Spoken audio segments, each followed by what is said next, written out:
I'm Margaret Giles from Morningstar. Every year, Morningstar Director of Personal Finance and Retirement Planning, Christine Benz, puts together a financial to-do list for the new year. She's joining me to discuss some of the financial jobs you should consider ticking off early in 2026. Christine, thanks for being here. Margaret, it's great to see you. Happy New Year. Happy New Year. All right, so first on your list is to revisit how much you're saving because the contribution limits get adjusted year to year.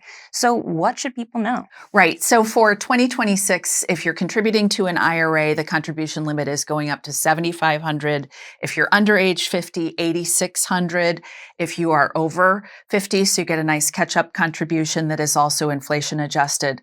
The backdoor Roth is also alive and well. So this opportunity for high income earners to make a contribution to a traditional non-deductible IRA and then convert it to a Roth. So high income savers should consider that. They shouldn't assume that they are shut out of Roth contributions. Then if you're contributing to a company retirement plan, you can also make higher contributions in 2026. So these figures don't exactly trip off the tongue, but if you are under age 50, you get to contribute $24,500 in 2026. If you're over 50, it's $32,500. And then there's this special zone for people who are between the ages of 60 and 63. They can contribute $35,750 in 2026. So there's a special super catch-up contribution for people at that life stage. So high-income people should definitely target these maximum allowable contributions to these tax-sheltered accounts.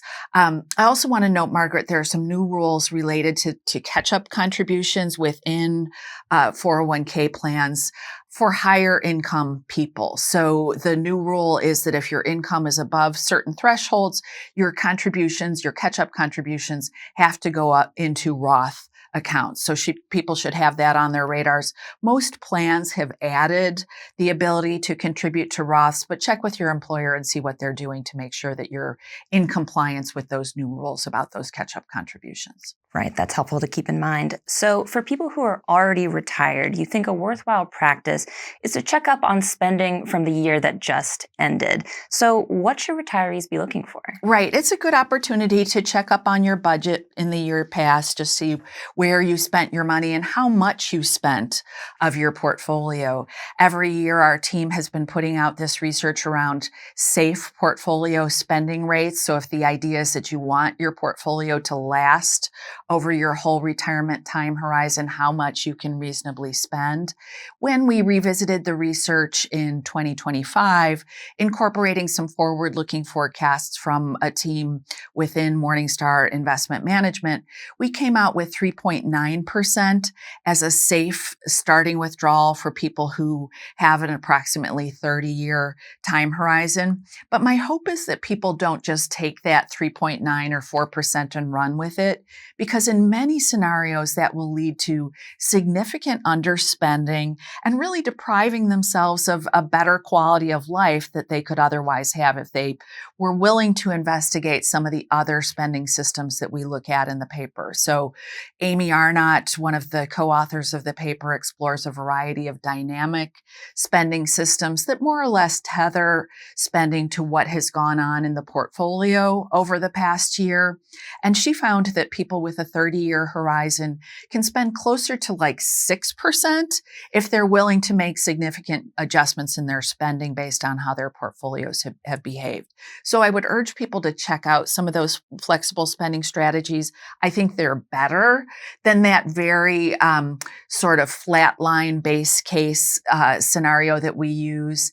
And then I would also say that for people who are older and further into their retirement, so maybe you're 75 or 80 and you're well into your retirement, well, guess what? You can spend more. By all means, you shouldn't anchor on the 4% guideline because your time horizon has reduced accordingly. So in our research, we found that people with, say, 15-year time horizons could spend closer to 7% per year. So check that out and bear in mind the implications of time horizon, because I think that's an important consideration here. You get to spend more if you're a bit older. Absolutely. So we're moving into tax season, and you think another job to tackle is revisiting your approach to itemized deduction. Can you explain what you mean by that? Yeah, I think many of us had gotten complacent because the standard deduction was better for us than itemizing our deductions. But one new wrinkle that came into effect with this OBA tax related legislation that was passed in mid year 2025 was that the cap that had previously prevailed related to the state and local tax that we could deduct. It had been $10,000 for several years. It was increased to $40,000. And that's going to make it more attractive for many taxpayers to itemize rather than take this standard deduction. And that's especially true if you live in a highly taxed state, especially if you're in a high property tax state. You may want to see whether itemizing your deductions makes more sense for you. And of course, that brings on a whole new ballgame of paperwork that maybe you had sort of let lay fallow. But if you've been making charitable contributions, for example, and taking the standard deduction, you hadn't really gotten any tax credit. Well, if you're itemizing, you may be able to. So check that out. Consider saving your receipts and doing a little bit more documentation on charitable giving, especially than perhaps you had done in the past. Yeah, that's helpful to keep in mind, especially Chicago and Illinois. Exactly. I feel like. New York, New Jersey, Yes. California as well. Yes, absolutely.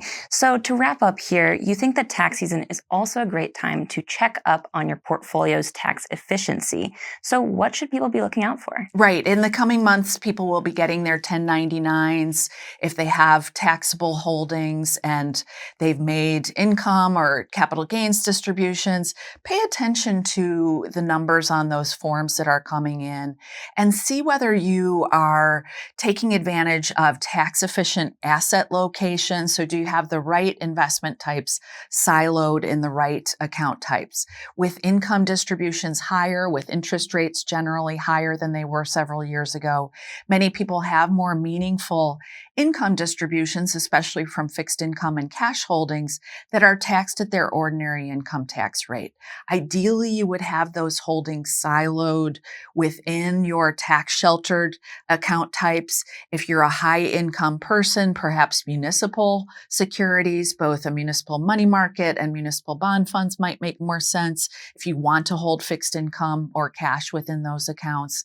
And then if you have holdings in your portfolio that have been generating significant capital gains from year to year, think about siloing them to the extent that you want to hold them within your tax sheltered accounts. With your taxable accounts, the focus should be, if you're making new contributions, focus on those tax efficient broad market index funds and exchange traded funds, which will tend to do a really good job of limiting those capital gains distributions from year to year.